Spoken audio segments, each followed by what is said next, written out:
नमस्कार विद्यार्थी मित्रांनो, इयत्ता 8वीच्या विद्यार्थी मित्रांचं आपल्या युट्यूब चॅनलवर सहर्ष स्वागत आहे। मुलांनो, आपल्याला या व्हिडिओमध्ये नवीन प्रकरण 8व चौकोन रचना व चौकोनाचे प्रकार हे प्रकरण आपणास सुरुवात करायचे आहे। या प्रकरणामधला सराव संच 8.1 मधले पहिले 2 प्रश्न आपल्याला या ठिकाणी सोडवायचे आहेत बेटा। चौकोन रचना व चौकोनाचे प्रकार म्हणजे चौकोनाची रचना म्हणजे चौकोन कसा काढायचा। चौकोनामध्ये काय काय असतात बेटा, 4 बाजू असतात चौकोनाला, आपणास माहित आहे। अशा प्रकारे 4 बाजू असतात आणि 4 कोन असतात, 1 2 3 4। आणि या चौकोनाला आपण असे 2 कर्ण सुद्धा काढू शकतो, 2 कर्ण सुद्धा असतात बेटा। म्हणजे चौकोनाला 4 बाजू, 4 कोन आणि 2 कर्ण अशा एकूण 10 बाजू असतात। तर या 10 बाजूपैकी किमान 5 बाजू जरी आपल्याला सांगितलं तरी चौकोन कसा काढायचा हा भाग आपल्याला या सराव संच 8.1 मध्ये शिकायचा आहे। म्हणजे किमान 5 बाजू कोणत्या, तर चौकोनाच्या 4 बाजू आणि त्यांना समाविष्ट करणारा एक कर्ण, समजा एक कर्णाची बाजू दिलेली आहे तर चौकोन काढता येतो, किंवा 3 बाजू दिल्या आणि 2 कर्ण दिले तर चौकोन काढता येतो, किंवा मग 2 बाजू दिल्या आणि 3 कोन दिले तर चौकोन काढता येतो, किंवा 2 बाजू दिल्या आणि 3 कोन दिले आणि 3 बाजू दिल्या आणि 2 कोन दिले तरी सुद्धा चौकोन काढता येतो। अशा प्रकारे विविध माहितीच्या आधारे चौकोन रचना कशी करायची हा भाग आपल्याला सराव संच 8.1 मध्ये शिकायचा आहे बेटा। मग यामधला प्रश्न पहिला व प्रश्न दुसरा आपण या व्हिडिओमध्ये घेणार आहोत। पुढचे प्रश्न आपण पुढील व्हिडिओमध्ये घेऊयात। तर बेटा, हे प्रश्न सोडवण्याच्या अगोदर तुम्हाला सर्व विद्यार्थी मित्रांना विनंती आहे की आपण जर या चॅनलवर नवीन असाल तर सर्वांनी आपल्या एस कदम सर या युट्यूब चॅनलला सबस्क्राइब करावं व सबस्क्राइब करून बेल आयकॉन दाबावं, जेणेकरून मी पाठवलेले प्रत्येक व्हिडिओची नोटिफिकेशन तुम्हाला सर्वात अगोदर मिळेल व आपण गणित या विषयाचा चांगल्या प्रकारे अभ्यास करू शकाल। मुलांनो, इयत्ता 5वी स्कॉलरशिप गणित ते इयत्ता 10वी गणित पर्यंतचा प्रत्येक सराव संच व प्रत्येक सराव संचामधील प्रत्येक गणित आपण आपल्या चॅनलवर अपलोड करत आहोत। म्हणून तुम्हाला प्रत्येक गणिताचा मध्ये कोणतीही शंका असेल तरी आपल्या शंकेचं पूर्ण समाधान आपल्या चॅनलवर निश्चितपणे होईल। म्हणून सर्वांनी आपल्या चॅनलला सबस्क्राइब करावं ही तुम्हाला सर्व विद्यार्थी मित्रांना विनंती आहे। तर बेटा, याच्यामधला प्रश्न पहिला आहे, चौकोन MORE मध्ये लेंथ ऑफ MO बरोबर आहे 5.8 सेमी, लेंथ ऑफ OR बरोबर 4.4 सेमी, मापकोन M बरोबर आहे 58 अंश आणि मापकोन O बरोबर आहे 105 अंश आणि मापकोन R बरोबर 90 अंश। म्हणजेच या कोनामध्ये, या चौकोनामध्ये 2 बाजू दिल्यात आणि त्या 2 बाजूंमध्ये 3 कोन दिल्यात। म्हणजे 2 बाजू आणि 3 कोन, ह्या 2 बाजू कशा आहेत बेटा, लगतच्या आहेत। हे लगतच्या आहेत कसं कळालं, कारण MO आहे आणि लगेच OR आहे, म्हणजेच O पासून R कडे बिंदू गेलेला आहे, O पासून R कडे रेषाखंड गेलेला आहे। मग आपण काय करायचं, एक तर MO काढू शकतो किंवा OR काढू शकतो। खाली आपण काय करायचं, लेंथ ऑफ MO काढून घेऊयात। 5.8 सेमीचा लेंथ ऑफ MO काढून घ्यायचा।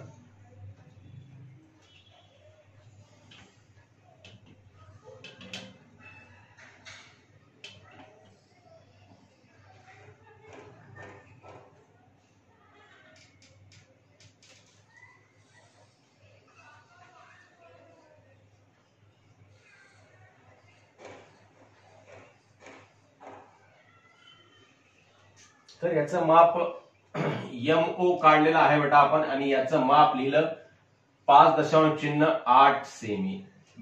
मुलांनो, या ठिकाणी आपण एक कच्ची आकृती काढून नंतर चौकोनाची पक्की आकृती काढू शकतो, परंतु जर आपल्याला परिपूर्णपणे काढता येत असेल तर सरळ सुद्धा आपण काढू शकतो। मग आता इथं आपण सरळ चौकोन काढत आहोत।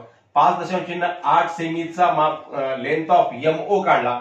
मग आता लेंथ ऑफ OR म्हणजे O पासून R 4.4 सेंटीमीटरचा आपण सरळ काढू शकतो का, तर काढू शकत नाही, कारण O पासून R कोणीकडे घ्यायचा, इकडे घ्यायचा, इकडे घ्यायचा, इकडे घ्यायचा, कोणीकडे घ्यायचा ते आपल्याला कळणार नाही। मग हे कशा आधारे काढायचं, मग मापकोन O 105 अंश सांगितलेला आहे बेटा। मग O बिंदूवर कोन मापक ठेवून 105 अंशाचा आपणास या ठिकाणी कोन काढायचा आहे मुलांनो। मग 105 अंशाचा कोन कुठे आहे बेटा, बघा, हे कोन मापक बरोबर आपल्या खालच्या रेषेवर ठेवायचं, कोन मापकाची तळरेघ, आणि केंद्रबिंदू कोन मापकाचा बरोबर ठेवायचा आपल्या O बिंदूवर, आणि 105 इकडं आहे समजा 0, इकडच्या शून्याच्या खाली आपल्या कोन मापकाच्या शून्याचा जो आहे या शून्याच्या खाली आपली रेष आहे, म्हणून या शून्यापासून मोजायला सुरुवात करायचं, इकडच्या शून्यापासून मोजण्यास सुरुवात करायची नाही बेटा, कारण आपली जी रेष आहे ती या शून्याच्या खाली आहे।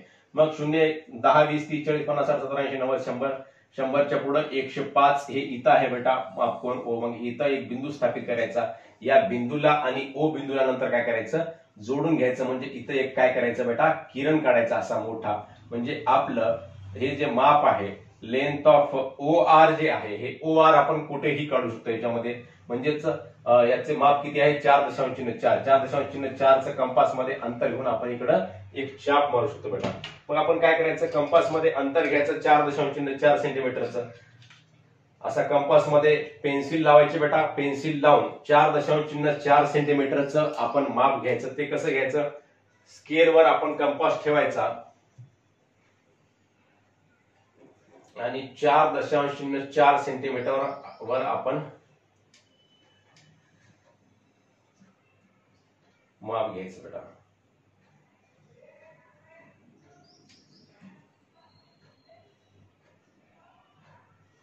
तर हे 4.4 सेंटीमीटर मी माप घेतलेलं आहे. या कंपास मध्ये हे जे माप घेतले ते 4.4 सेंटीमीटर आहे बेटा. तुम्ही सुद्धा तुमच्या स्केलवर असं कंपास ठेवून आणि इकडे पेन्सिल ठेवून 4.4 सेंटीमीटर माप घेऊ शकतो. आणि या ठिकाणी अशा प्रकारे आपण याला चाप मारू शकतो. यालाच मराठीमध्ये कंस सुद्धा म्हणतात. हे असा चाप मारला बेटा.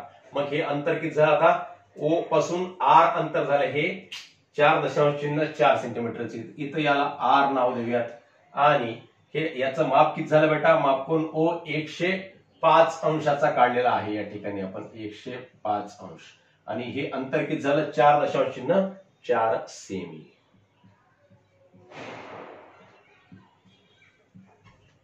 मग आता काय करायचं बेटा, मापकोन यम सांगितलेला आहे 58 अंशाचा. मापकोन यम काढूयात 58 अंशाचा. आपण 58 अंशाचा मापकोन यम काढायचा बेटा. मग मापकोन यम काढण्यासाठी यम वर आपण कोनमापक परत ठेवला आणि या कोनमापकाची जी तळरेघ आहे ती बरोबर आपल्या रेषेवर आली पाहिजे याची खबरदारी घेतली. आणि या रेषेवर आपला कोनमापक आहे. मग ज्या ठिकाणी रेषेवर कोनमापक आहे तिकडच्या शून्यापासून माप घ्यायला सुरुवात करायचं. शून्य म्हणजे हे खालचा शून्य आहे. या ठिकाणी 10, 20, 30, 40, 50, 51, 52, 53, 54, 55, 56, 57, 58 या ठिकाणी आहे. मग इथे या 58 अंश ज्या ठिकाणी आलेला आहे 58चा बिंदू स्थापित करायचा आणि त्या बिंदूला आणि यम बिंदूला काय करायचं बेटा, जोडून घ्यायचं अशा प्रकारे.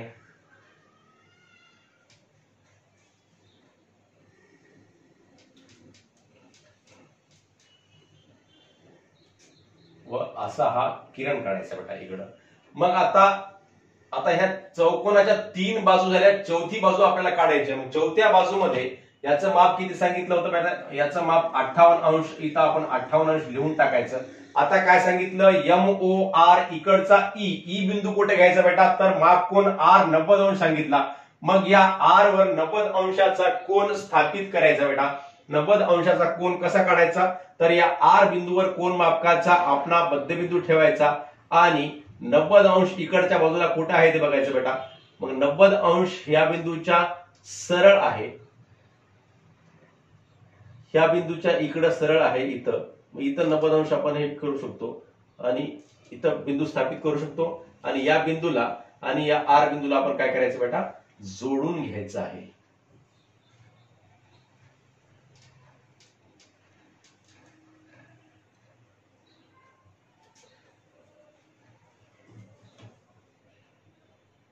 तर अशा प्रकारे मुलांनो एम ओ आर ई हा चौकोन आपण तयार केलेला आहे. या चौकोनाचं माप किती सांगितलं होतं बेटा, याचं माप सांगितलं आहे 90 अंश. हे दाखवण्यासाठी असा आपण इथं काटकोन काढला. म्हणजेच हा 90 अंश आहे, हा 105 अंश आहे, हा 58 अंश आहे, हा 4.4 सेमी आहे आणि हा 5.8 सेमी आहे. म्हणजेच 2 लगतच्या बाजू व त्यांचे 3 कोन दिले असता चौकोन कसा काढायचा ही बाब आपण ह्या पहिल्या प्रश्नामध्ये शिकलेली आहे. अतिशय सोपी बाब आहे. पहिली बाजू काढली, नंतर ओ मापकोन ओ काढला, नंतर मग 4.4 अंतर घेऊन चाप मारला, नंतर मग इकडचा 58 अंश काढला बेटा, 58 अंशाचा एक किरण काढला. मग नंतर या बाजूला आणि या बाजूला जोडून घेण्यासाठी कोन आर चं माप 90 अंशाचा इथून एक किरण काढला. ज्या ठिकाणी हे 2 किरण एकमेकांना छेदले त्या ठिकाणी आपला कोणता बिंदू तयार होईल, मग ई बिंदू तयार होईल. मग अशा प्रकारे चौकोन एम ओ आर ई आपण काढलेला आहे. तर पुढचा प्रश्न आहे बेटा, चौकोन डीईएफजी असा काढा की लेंथ ऑफ डीई बरोबर 4.5 सेमी, लेंथ ऑफ ईएफ बरोबर आहे 6.5 सेमी, लेंथ ऑफ डीजी बरोबर आहे 5.5 सेमी लेंथ ऑफ डीएफ बरोबर आहे 7.2 सेमी आणि लेंथ ऑफ इजी बरोबर आहे 7.8 सेमी. तर बघा बेटा याच्यामध्ये डीई सांगितलं, लगेच ईएफ सांगितलं, लगेच एफजी सांगितलं का? एफजी नाही सांगितलं, म्हणजेच एक कच्ची आकृती आपण काढू सुद्धा याला बघू शकतो किंवा मग सरळ सुद्धा काढू शकतो. आपण याची कच्ची आकृती काढली नव्हती, याची एक कच्ची आकृती काढून घेऊ. म्हणजे कच्ची आकृती कशी काढायची हे तुम्हाला कळेल. एक डीई काढलं बेटा या ठिकाणी. डीईचं माप आहे 4.5 सेमी. 4.5 सेमी हे आपण प्रत्यक्षात माप घेतलं नाही, कच्ची आकृती आहे. आणि नंतर ईएफ काढलं 6.5 सेमी. इथून ईएफ काढला समजा 6.5 सेमीचा ईएफ काढला बेटा आपण. 6.5 सेमी हे याचं माप लिहिलं आहे आणि या बिंदूला नाव दिलं ईएफ.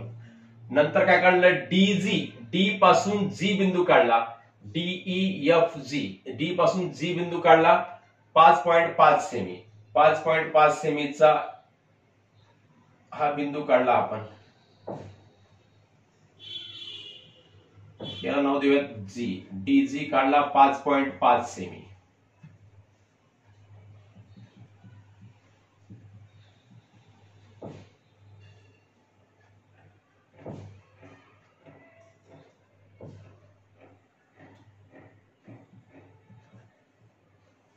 आणि डीएफ काढायचा 7.2 सेमी, म्हणजेच हा कर्ण आहे बेटा 7.2 सेंटीमीटरचा. इकडचा कर्ण काढायचा आहे.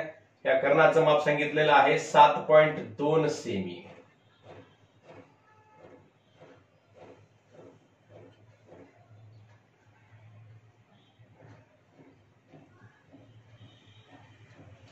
आणि इजी किती सांगितला? 7.8 सेमी सांगितला इजी.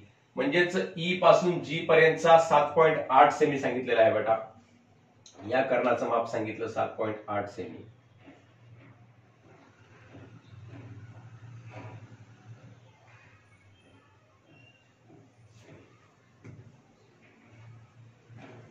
मग आपल्याला या दोन बिंदूंना जोडून घ्यायचं आहे.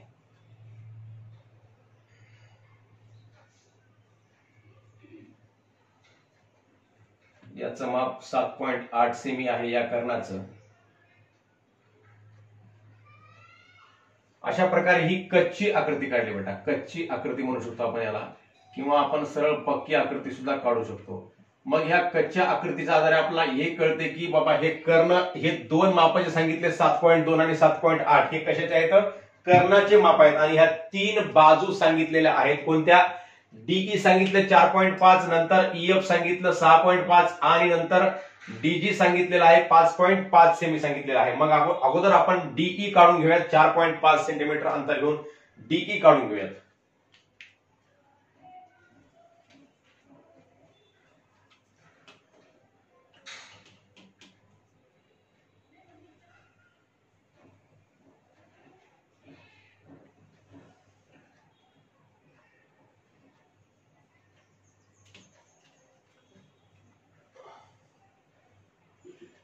हे डी आहे बेटा आणि हे ई आहे. याचं अंतर आहे 4.5 सेमी.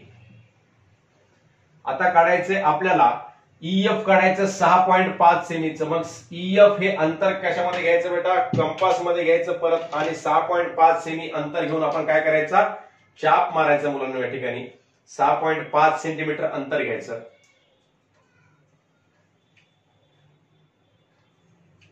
स्केलवर अंतर घ्यायचं. असं स्केल ठेवायची. स्केलवर एक टोक आपलं 0 वर असलं पाहिजे आणि दुसरं टोक 6.5 वर असलं पाहिजे. असं अंतर घ्यायचं आपलं.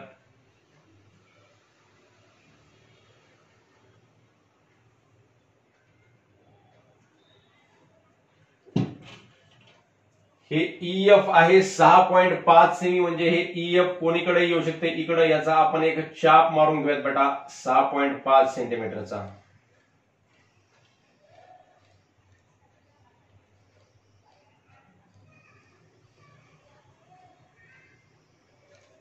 आणि नंतर काय सांगितलं बेटा? डीजी सांगितला 5.5 सेमी. डीजी किती सांगितला? 5.5 सेमी. डीजीचं सुद्धा एक आपण अंतर घेऊयात आणि चाप मारून घेऊयात.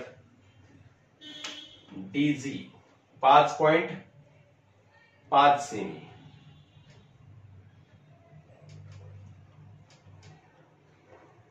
मग डीजी 5.5 घेऊन डीजीचा सुद्धा एक आपण चाप मारून घेऊयात बेटा. या ठिकाणी डी बिंदूवर कंपासचा टोक ठेवायचा आणि इकडे एक चाप मारून घ्यायचा. म्हणजेच या बिंदूपासून डी पर्यंतचं अंतर सुद्धा किती आहे? 5.5 आहे. आणि इकडे सुद्धा किती आहे? 5.5 आहे बेटा. आता मग आपण काय केलं? हे 1 2 3 बाजूचा चाप मारला. आता डीएफ सांगितलेला आहे मुलांनो 7.2. म्हणजेच या कंपास मध्ये आपल्याला 7.2 अंतर घेऊन या चापला छेदेल असा चाप मारायचा. डीएफ सांगितला 7.2. परत स्केलवर आपण कंपास ठेवायचा आणि 7.2 वर आपण चाप मारू शकतो बेटा.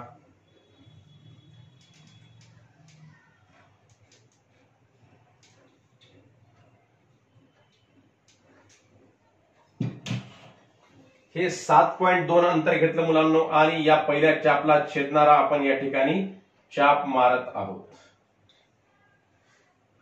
आता हे दोन्ही चाप ज्या ठिकाणी छेदले बाळांनो त्या बिंदूला आणि आपल्याला एफ बिंदूला जोडून घेता येते. आणि नंतर काय करायचं? आपल्याला इकडच्या बाजूला जे जी बिंदू सांगितला होता, जी आणि ई चं अंतर किती सांगितलेलं आहे? इजीचं 7.8. मग इथून 7.8 अंतर घेऊन आपण इकडं दुसरा अजून एक चाप मारून घेऊयात. इजी 7.8.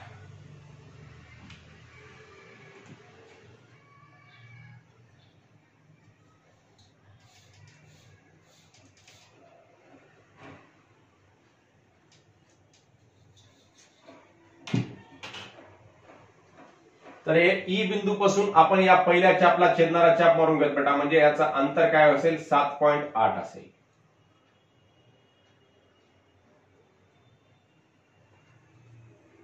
तर मुलांनो हे दोन्ही चाप ज्या ठिकाणी छेदलेले आहेत या बिंदूंना आपण आता जोडून घेऊयात. म्हणजे आपला चौकोन तयार होईल.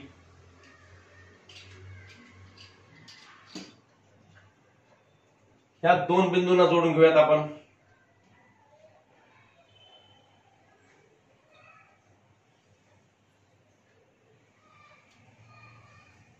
आणि या दोन बिंदूंना सुद्धा जोडून घेऊयात.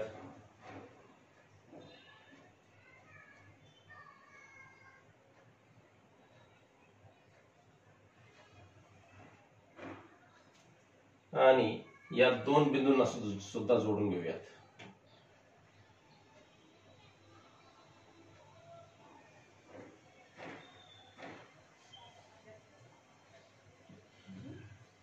आता आपण असे दोन कर्ण काढायचे बेटा. या दोन कर्ण सुद्धा आपण या ठिकाणी काढूयात.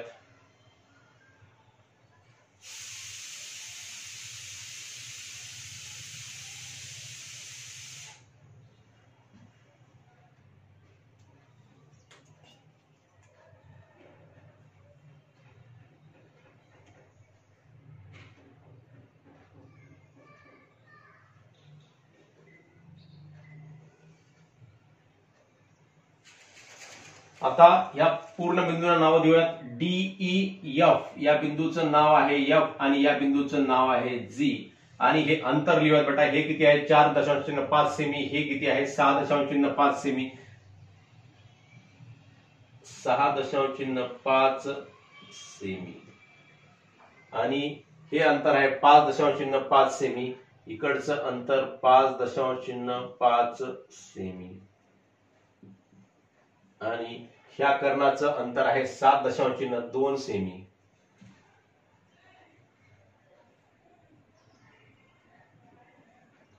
आणि या कर्णाचं अंतर आहे इजी कर्णाचं अंतर आहे 7.8 सेमी.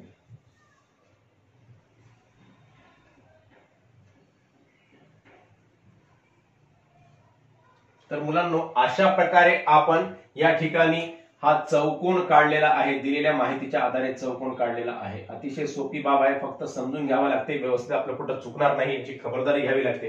व त्या आधारे आपण सांगितलेल्या मापांच्या आधारे चौकोन काढू शकत असतो. पहिल्यांदा खालची बाजू काढली. तुमचा चौकोन थोडासा वेगळा सुद्धा येऊ शकतो बेटा.